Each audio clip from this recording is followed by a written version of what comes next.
Maybe you're wondering, how can I be there for a depressed person? So I have a friend who is going through depression, but I don't know how to be there for them. I really want to be there, but I don't know how. Go nowhere. This video is for you.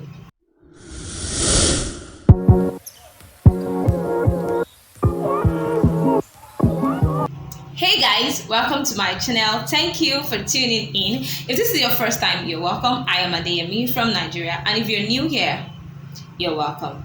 Don't forget to subscribe.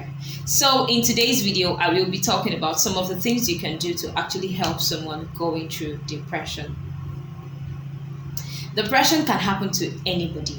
It can happen to anybody, and you will be surprised to know the number of people going through depression around you. So you just want to be ready to be there for them.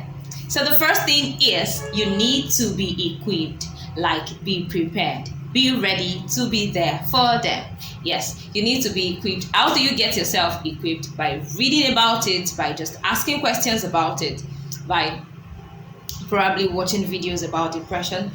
There are a lot of resources online that you can refer to. So you just want to check online to know, okay, what are the things I can do to actually help this person? Okay, what are the symptoms of depression? Okay, if this person is doing this, how should I react? How should I respond to really help them? So you want to equip yourself. The second thing is be a good listener. When someone going through depression comes to you, it is because they have an iota of trust in you. Trust me, people going through depression, they feel isolated. They feel like they are alone in this world, that nobody cares about them. And as much as they enjoy being alone, they really still want someone they can talk to. And when they choose to talk to you, make sure you don't fold their hand. I mean, make sure you don't disappoint them. So be a good listener. Don't just listen blankly. Listen with interest. Like, let them know that you're listening to them. Be a part of that time when they're talking to you. Look them into the eyes. You can gesticulate. You can just give exclamations that are not too noisy. Like, you can just give expressions. You can just say things like, wow, really? Hey, yeah, that's serious. Stuff like that. But don't say beyond that. Let them finish. And when they are done talking to you, they are done opening up to you, don't be tempted to give them solutions immediately. And most times you don't even have the solution, but whatever comes to your mind or whatever advice you want to give them, it is wiser not to give them answers immediately. It is wiser not to advise them immediately. You want to take your time to actually think about what they have told you. You want to take your time to actually see these things from different angles. You want to take your time to pray about it and see how God is going to lead you to advise them. And as much as it is good to advise them, you're not an expert.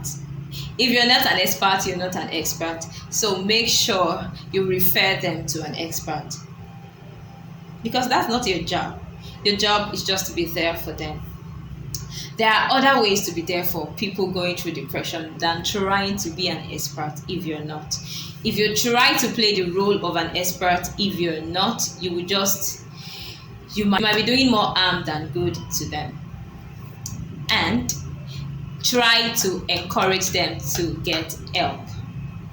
When I say encourage them to get help, I mean try to encourage them to seek professional, medical, encourage them to seek counselors or probably join a support group or anything.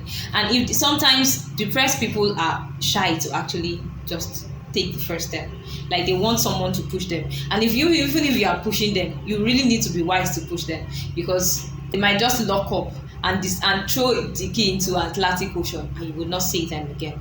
So you might just encourage them to get help. Encourage them to get help. Let them know that depression is treatable, so they don't need to struggle with it alone. Offer practical help.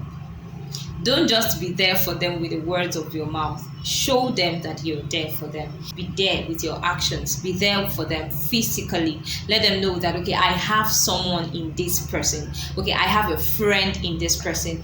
How can you be there for them physically? If you know that this person does not have enough, like financially, and you have enough, you might want to share with them clothing materials, food items, money, or anything at all. And still talking about this, one thing I have noticed about depressed people, although I don't know so many of them, but I have encountered few of them, few persons going through depression, is that they don't care. They don't care about the physical environment. Like, they don't care what is happening around them physically. They are lost in their mental state and they are just there. So most times they are untidy. They don't care about their physical environment. You enter their apartment and everywhere is smelling, everywhere is looking like whatever. You want to visit this person, and then make sure you're ready to help them, probably with house chores, probably with cooking, or any way at all that you can physically be there for them. Doing these things, it's not like it will help them come out of it instantly, but you're sowing a seed. With time, your seed will spring up and you will see results. So another thing is be patient. It takes patience to really help someone going through depression. It takes patience because they do things that they don't even know that they can do. And most times they might do things that would frustrate you. That if you're not careful, you will just see yourself exhibiting negative emotions contrary to your plans, right? So before you attempt helping someone going through depression, make sure you are mentally okay yourself. Make sure it's not like you're not the type of person that if anything should touch your hand like this, you're going to flare up and then you start shouting, because they are going to frustrate you. So make sure you're patient enough, and when they are trying to do things that would annoy you, make sure you have a large heart to actually accommodate all of those. And it is good to actually be patient, but one thing that is better is to set boundaries. And what do I mean by boundaries? Take care of yourself. How do you take care of yourself? Okay, if you're dealing with someone going through depression and then probably the way they are behaving is now getting to you, like you're getting to your limit. You're getting to that space, to that place where you can no longer take it again. You can just excuse yourself. It's not like you're now taking yourself off their life. It's not like you're going off their life. But let them know that, okay, I won't be available for so time, because you need to actually sit down. You need to take care of yourself as well, so that you don't become what you're trying to help someone else overcome. So you want to set healthy boundaries. You don't have to be there for them all the time. You're not God. You don't have to be there for them every day, and you don't need to do everything they want you to do for them. Yes, especially if you cannot afford it. Sometimes someone wants you they want you to listen to them on a particular day, and that is the day that even you're not in a good mood, or probably something happened at work and then you're not fine.